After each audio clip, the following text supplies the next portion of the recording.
بسم اللہ الرحمن الرحیم۔ حضرت انس بن مالک رضی اللہ تعالیٰ عنہ کی روایت موجود ہے دلمی کے اندر۔ اللہ کے رسول علیہ السلام نے ارشاد فرمایا کہ صیام الرجل معلق بین السماء والارض حتی تؤدی زکوٰۃ الفطر۔ اللہ کے رسول علیہ السلام نے ارشاد فرمایا کہ بندے کا روزہ آسمان اور زمین کے درمیان لٹکا رہتا ہے یہاں تک کہ وہ صدقہ فطر عطا نہ کر دے۔ اور ایک اور حدیث کے اندر حضرت عبداللہ بن عباس رضی اللہ تعالیٰ عنہ اس کے راوی ہیں، یہ حدیث پاک موجود ہے۔ اللہ کے رسول علیہ السلام نے ارشاد فرمایا کہ صدقہ فطر مقرر کیا گیا ہے کہ بندے کا روزہ بے ہدہ اور لغو کلام سے پاک ہو جائے، روزے کی طہارت ہو جائے، وطعامۃ للمساکین اور مسکینوں کے لیے جو ہے وہ کھانا ہو جائے۔ یعنی روزے صدقہ فطر عطا کرنے کے دو مقاصد ہیں، ایک مسکینوں کی دل جوئی اور دوسرا بندہ جو روزے کے اندر صغیرہ گناہ یا اس کے علاوہ جو گناہ وغیرہ ہو جاتے ہیں ان کی طہارت ہو جائے، روزے جو ہیں وہ بندے کے پاک ہو جائیں، اس وجہ سے صدقہ فطر کو لازم کیا گیا ہے۔ صدقہ فطر اس سوال پیدا ہوتا ہے کہ کس کے اوپر لازم ہے؟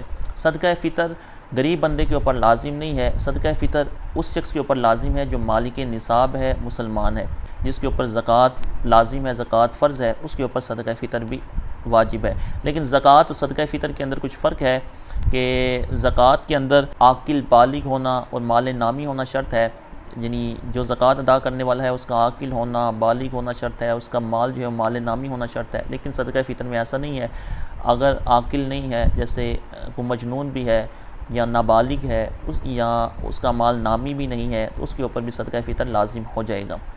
اور یہ کس کو ادا کیا جائے گا؟ یہ غریب غرباء کو ادا کیا جائے گا، جس کو زکوٰۃ دی جاتی ہے اس کو صدقہ فطر بھی ادا کیا جاتا ہے، صدقہ فطر دیا جا سکتا ہے۔ ہمارے ہاں بعض لوگ یہ کہتے ہیں کہ صدقہ فطر ہر بندے کے اوپر واجب ہے، چاہے وہ غریب ہے چاہے وہ امیر ہے، حالانکہ ایسا نہیں ہے۔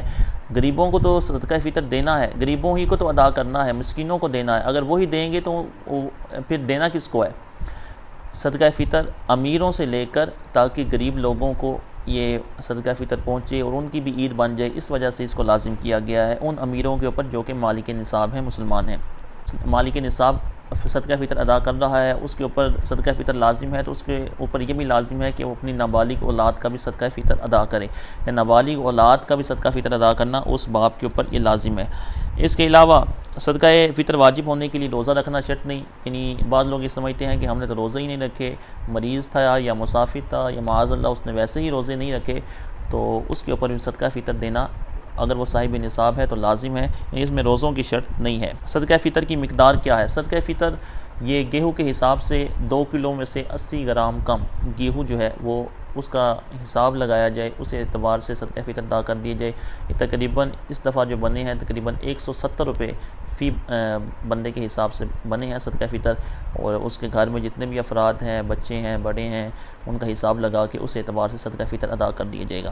اب یہ سوال پیدا ہوتا ہے کہ صدقہ فطر کب ادا کیا جائے گا؟ صدقہ فطر جب بھی ادا کیا جائے صدقہ فطر ادا ہی ہوگا۔ سنت یہ ہے کہ عید والے دن عید کی نماز سے پہلے، عید کی نماز میں جانے سے پہلے صدقہ فطر کو ادا کر دیا جائے، یہ سنت مبارکہ ہے۔ اور صبح صادق کے وقت عید والے دن اس کے اوپر صدقہ فطر واجب ہوگا، عید سے پہلے اس کا ادا کرنا سنت کہلائے گا۔ اگر اس نے عید سے پہلے نہیں ادا کیا، عید کے بعد بھی ادا کر سکتا ہے، یا رمضان کے اندر بھی ادا کر سکتا ہے، بلکہ رمضان سے پہلے بھی ادا کر سکتا ہے، بلکہ رمضان کے بعد بھی جب بھی ادا کرے گا وہ صدقہ فطر اس کا ادا ہو جائے گا، وہ ساری زندگی اس کے اوپر لازم رہے گا، وہ جب بھی اس کو ادا کرے گا اس کا صدقہ فطر ادا ہو جائے گا۔ صدقہ فطر کے مصارف بھی وہی ہیں جو زکوٰۃ کے مصارف ہیں، جن کو زکوٰۃ دی جا سکتی ہے ان کو صدقہ فطر بھی دیا جا سکتا ہے، اور جن کو زکوٰۃ نہیں دی جا سکتی ان کو صدقہ فطر بھی نہیں دیا جا سکتا۔